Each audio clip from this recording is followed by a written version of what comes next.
É isso aí, mais uma aula aí de geografia, iniciando agora, começando o quarto bimestre, currículo do estado de São Paulo. Tema da aula de hoje, os domínios naturais e os biomas terrestres. Em tempo de pandemia, vamos em busca dos nossos alunos que não estão conseguindo acompanhar as aulas ao vivo pelo Meet. Aula de hoje, primeira série do ensino médio, quarto bimestre, currículo do estado de São Paulo. As habilidades que serão desenvolvidas hoje: identificar os domínios naturais associando-os aos principais biomas e às questões relativas à biodiversidade. Comparar características geográficas dos diferentes domínios naturais, estabelecendo relações entre os biomas. Associar situações climáticas do presente e do passado às condições atuais dos domínios naturais e do meio ambiente na escala mundial, como elemento que influi na biodiversidade do tempo presente. Compreender o caráter sistêmico do planeta e reconhecer a importância da biodiversidade para a preservação da vida, relacionando condições do meio e as intervenção humana. Utilizar e interpretar diferentes escalas de tempos para situar e desenvolver transformações antrópicas responsáveis pelas alterações climáticas globais. Então é isso aí. Nós iniciamos o bimestre anterior, quem está acompanhando as aulinhas aí no canal. Então nós trabalhamos as três esferas inorgânicas da Terra. A combinação dessas três esferas, dá origem à vida, que a partir de hoje nós vamos então começar a trabalhar a biosfera, a biodiversidade de nosso planeta. Então, só para recordar, as três esferas terrestres, como a litosfera, rocha, hidrosfera, água, e a atmosfera. Então, quer dizer, a combinação dessas três esferas, nós damos origem aos domínios naturais. Aí os domínios naturais, mais solo, que é o solo, aquela espessura fina da crosta terrestre, onde nós encontramos micro-organismos, a decomposição de minerais, de rochas, onde dá origem à passagem da não-vida para a vida, formando aí a fauna e a flora de nossa biodiversidade em nosso planeta. Então fica aí, hoje sendo entregue aí a aulinha, das três camadas anteriores. Hoje nós vamos ter a quarta camada, que então, dentro da combinação das três camadas inorgânicas, nós temos aí a camada da vida. Bom, é lógico que antes da gente dar início e sequência no conteúdo, é importante sempre reforçar. Gente, a água é o principal fator responsável pela vida. Apesar dela, faz parte da hidrosfera, mas sem ela, realmente não seria possível a vida. Então a gente observa que a NASA vem pesquisando aí nos últimos anos, em busca de planeta onde possa haver a vida. Então, onde tem água, tem vida. Sempre há essa lógica. Então, quer dizer, a água é mantenedora da vida. E um dos fatores também responsável é o campo magnético que envolve e protege a superfície do nosso planeta.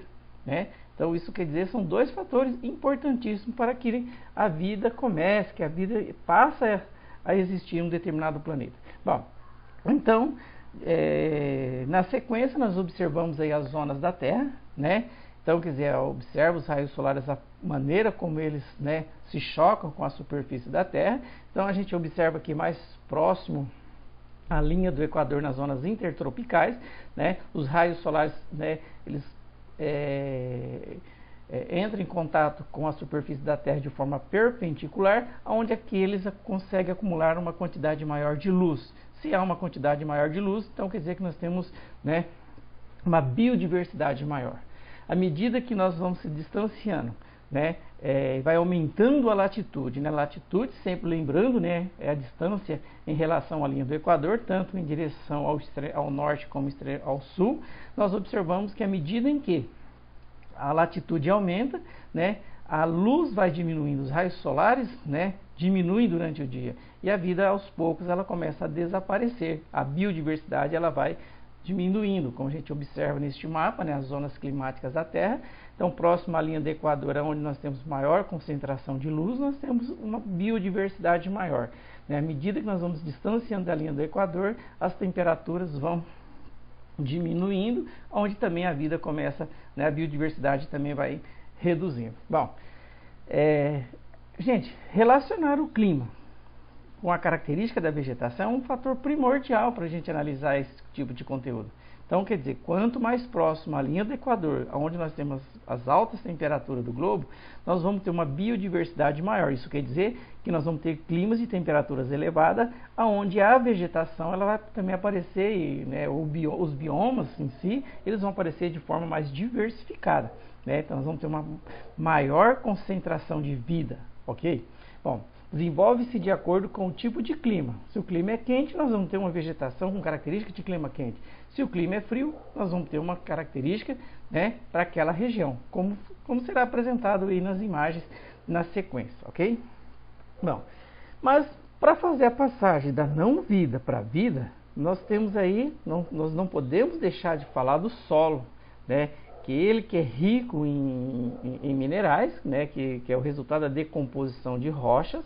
Então, determinado tipo de rocha, nós vamos ter um determinado tipo de solo, por isso que há uma diferença entre um solo de uma região para outra, que também é primordial para apresentar aí uma característica de uma biodiversidade. Então, quer dizer, o solo vai ditando, né, a característica de determinada região, é um fator importante. Então, o que é o solo? É uma camada fina, né, sobre a superfície da Terra. Né? Quer dizer, são resultado da decomposição das rochas. O significado original da palavra solo vem do latim da palavra solum, que significa chão. Mas aí, cada área do seu conhecimento, né, dentro da agricultura, geologia, da engenharia civil, trata o solo de uma maneira, né, de uma visão diferente.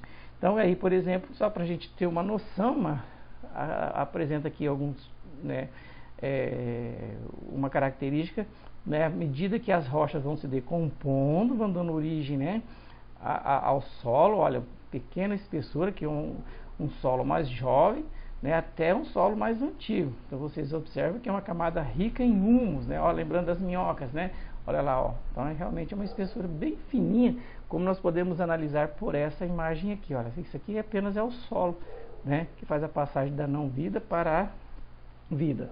Todo o solo tem origem na desintegração de decomposição das rochas pela ação de agentes intempéricos ou antrópicos, né, do homem. Então cada solo realmente ele traz, como eu comentei, traz uma característica diferente dependendo, né, as condições climáticas e também as condições da formação rochosa. Então, quer dizer, quando nós falamos das três esferas, como foi colocado, a combinação dessas três esferas nos traz aí a biosfera, né, a vida. Não, relação entre clima e vegetação. Gente, como eu já comentei, de acordo com a característica do clima, vai determinar a característica da cobertura vegetal, né? Então, quer dizer, um clima quente, né, nós vamos ter uma característica de um bioma com uma diversidade maior. Com baixas temperaturas, à medida que a temperatura vai mudando, seja de acordo com a latitude ou com a altitude, né, nós vamos tendo uma característica diferente da biodiversidade. Né? À medida que a temperatura vai diminuindo, a biodiversidade vai desaparecendo. Bom, a biosfera é formada pelo nosso planeta, a Terra, e por todos os seres vivos que nele existem. Na biosfera existem diversos biomas, que são um conjunto biológico associado a uma zona climática. São esses os biomas associados a cada zona climática que em seguida se apresentam. Né? Bom, então, observa aqui uma vegetação, né, alguns tipos de paisagem que vamos estar apresentando aqui, como por exemplo a vegetação, o domínio da floresta de conífera, ou boreal ou taiga. Né? É uma vegetação de característica de baixas temperaturas, a presença de neve. Ela tem uma formação de uma espécie de um cone, né? Isso é uma característica que foi se adaptando às regiões onde nós temos baixas temperaturas e com alta presença de neve. Né? Isso faz com que ela tenha um formato de um cone, por isso ela é chamada de floresta de conífera. Né? Na sequência nós temos aqui uma floresta temperada que muitas vezes ela aparece em planaltos e planícies, né? E situado em ainda menores latitudes. Então, entre as zonas polares e as zonas tropicais, nós temos aí as zonas temperadas. Então, essa é uma característica. Vocês observam que são árvores espaçadas, né? Durante o inverno elas perdem as folhas, e durante o verão, realmente elas apresentam aí uma mudança na sua característica, né, de folhas. Então, quer dizer, essa é uma característica desse tipo de vegetação. Então vocês observam que as árvores elas são, né, espaçadas, né, abrindo espaço para que a luz penetre sobre o solo, dando origem às gramíneas, né, às vegetações rasteiras. Aí, por exemplo, a tundra, né, praticamente são terras sem árvores. Olha, só para a gente observar aqui, olha, a tundra durante um período, o inverno ela fica coberta de gelo, né, após, quando vem o derretimento da neve, que é um período curto durante o ano, né, essa vegetação brota, uma vegetação rasteira que aparece aí nas regiões mais ao extremo norte ou extremo sul, né? E a floresta tropical, gente. Se você sobrevoar uma região intensa de floresta tropical, você na realidade você vai perceber o que? Um mar verde, né? Como se você estivesse navegando sobre um mar verde. E quando você está dentro dessa vegetação, você está andando no solo, você vai olhar para cima, você vai observar que você não consegue ter uma visibilidade, né, do céu, né? Por quê? Porque é uma floresta densa, bastante fechada. Só para a gente ter uma noção, gente, essa vegetação ela é responsável por mais de 60% das espécies de vegetais e animais em nosso planeta. A exemplo, quando nós estamos aí no próximo às regiões serranas, a gente observa aqueles morros verdes, né, bem fechado. Geralmente pessoas grupos vão fazer caminhada, trilha no meio dessas tipos de floresta e muitas vezes se perdem, porque realmente ela é bem densa, bem fechada, né? Porque está próximo à linha do Equador, tem uma maior concentração de luz, tem um índice pluviométrico, né, elevado. Isso faz com que, né, tenhamos aí uma diversidade de espécies maior. Aí nós temos as estepes africanas, outro exemplo, né, bastante utilizado na criação de gado, né. Muitas vezes os povos que habitam essa região são nômades, né, onde eles migram à medida com que o capinho